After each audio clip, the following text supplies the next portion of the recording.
Hello everyone and welcome to playdate number 5 of Group C.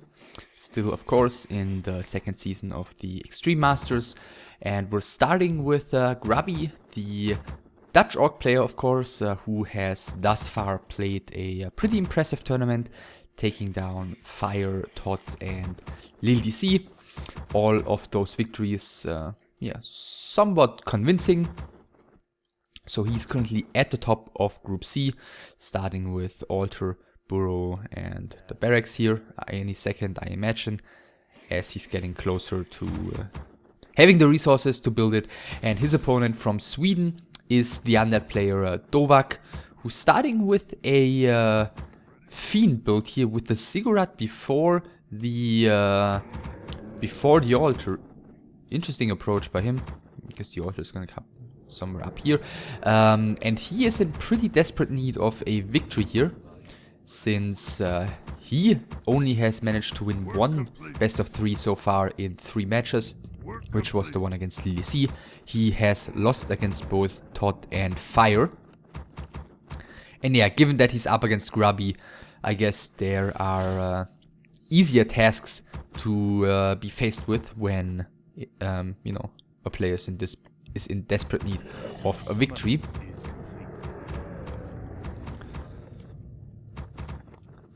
And for Grubby, it's, by the way, the Blade Master, second Burrow is coming, everything as expected. We'll see if Grubby is like the majority of orc players we've seen in this tournament, gonna start with this creep camp as well. He's scouting that now and he sees that this is a Fiend build. First Fiend is in production. The Death Knight will be in production in just a second as well. And the second Ziggurat now, as DowaQ has reached 150 gold again. Actually, I'm not 100% sure if this is closed. Is this only one space in between those Ziggurats? Well, perhaps Grubby is going to show us. First Fiend is out. But if this tree falls, then the base is going to be open anyways at the bottom. So DowaQ should really be careful with his lumber harvesting. Then again, maybe he's not all too afraid of some harassment by this Blade Master early on. Fiend and Scout PN are clashing heads here. And yes, Grubby is starting with the little green camp in the beginning. And he's picking up the mantle of Intelligence +3. Fiend is putting the first creeps. Death Knight is about to spawn. Second Fiend is about to spawn as well. And now the space is officially open. And I think it's open here anyways. So DK with Rot and Dust, I imagine, any second. Blade Master continues creeping the small green camps here in front of his map. That's quite an interesting creep route. Tier 2 should be started now. Yes, Grubby on point with his macro. Blade Master is getting to the shop, picking up the first items. And the DK is, wow, immediately going to the fountain. That is... wow, I'm not really sure when I've seen this the last time, or if I've seen that before. But alright, an interesting approach. The Blade Master keeps creeping around his own base here for the time being. Interestingly, like usually orc players tended to leave this camp for the second hero to quickly get up to level 2 eventually, but Grubby decides not to do so. Claws for the DK. Tier 2 tech not yet started. DowaQ at 26 supply already. Let's see, is he adding another Fiend? Or is he going to go for the tech first? He's adding another Ziggurat here. Okay. So yeah, DowaQ definitely going a little bit crazy here in terms of strategy. I'm wondering if this could even turn out to be like a tower push or something like that, because this third Ziggurat before the tech even starts is quite an interesting choice. And I mean, look at it. Grubby's tech is already halfway done. And the reinforcing grunt now scouted the Undead's army. Death Knight is still level 1. He needs one more kill to get level 2.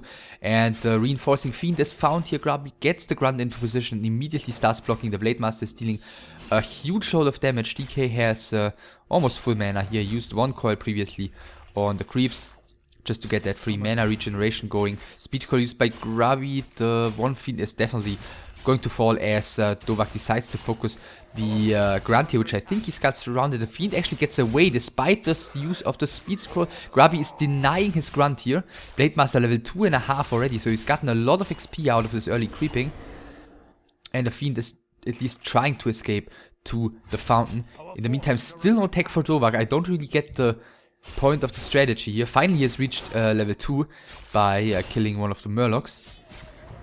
Next Fiend gets killed here, and Grubby has caught off this Fiend. I imagine he probably did split his grunts across or around the forest. So second Fiend kill for Grubby already. Blademaster level 3 against the Death Knight level 2. A solid level advantage for the Orc player. And is he gonna spend his last coil to finish the Nightcrawler? No, he doesn't. He's giving the XP to the Blademaster as well, who does have another 2 charges of heal salves to use. Tier 2 is finished, Wc3 is coming for Grubby, and now DowaQ is taking. Did he completely forget it? I don't understand, really. Our forces are under attack. But alright, trying to cancel the third burrow, which was also too late by Grubby, and if he gets that, then the second hero of Grubby is not going to be coming out, but I guess he's gonna start him immediately before the burrow falls. Or isn't he? He's not paying attention. He's repairing. In the meantime, one of the Fiends gets attacked, but he did have the chance to build the second hero, so neither of the players is playing perfect here. Still, Grubby seems to be way on top of things. Huge tech advantage. His double Wc3 already coming. Blademaster's got a huge level advantage. 3 Fiends killed, Town Portal forced. Everything is looking fine for Grubby, and DowaQ is going to have to stay extremely passive here and take this into a very late game, as far as I can tell, if he wants to maintain chances here in this game. Against the double Wc3, he's also perhaps going to be forced to upgrade maybe this tower here, just to make sure to not allow Windrider harassment. Let's see if Grubby... No, Grubby's going for Ensnare, so not going for some Windriders in an attempt to make use of the fact that there really is going to be no anti-air until tier 2 and Web can finish, and tier 2 is somewhat long ways off. Finally, Shadowhunter is being produced by Grubby, and DowaQ continues creeping. The Blademaster is there though, and he could actually... Okay, he finishes the creep. I was about to say he could actually just hit this DK, and he's doing so now. Blademaster has one more Windwalk remaining, which should not be enough to finish off this DK, unless he's able to block with the grunts or get us around onto one of the Fiends, and he does so. In the meantime, the Death Knight still has to run. The next Fiend is going to be picked off. DK has to escape to the base. And even another Fiend has been ensnared here, which Grubby does not see. But is he getting another surround here? No, he isn't.